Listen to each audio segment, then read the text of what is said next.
Bonjour chers frères et sœurs de l'église de l'I-Jésus, nous sommes aujourd'hui le vendredi 14 janvier 2022.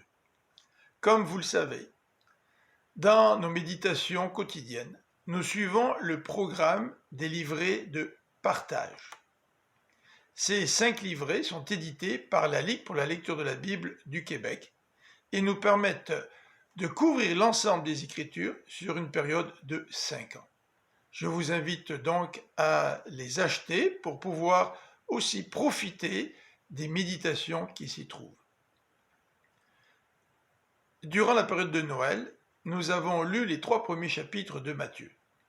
Nous allons y revenir aujourd'hui pour débuter cette étude du premier évangile en commençant par le texte sur la tentation de Jésus, que nous retrouvons dans Matthieu, chapitre 4, versets 1 à 11.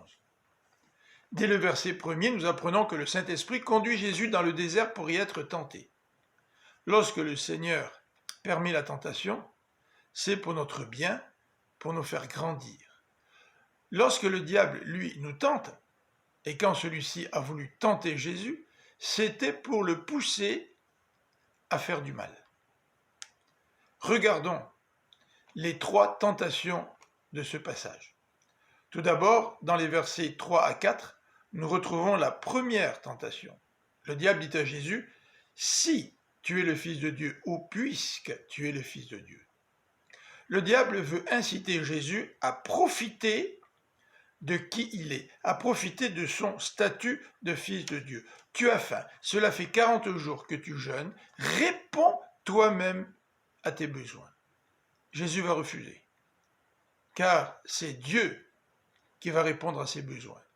Jésus veut placer sa confiance en Dieu dans une dépendance totale vis-à-vis de lui.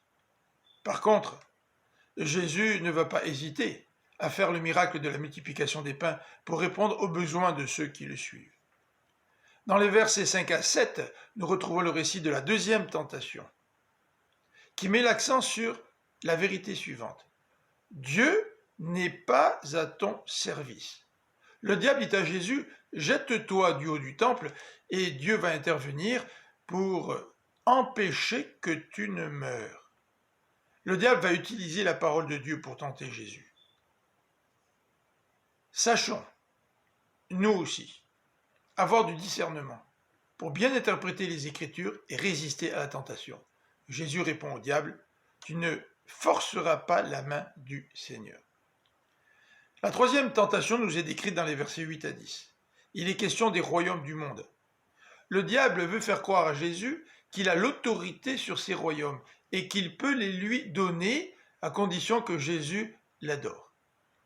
La vérité, c'est que Dieu seul est souverain.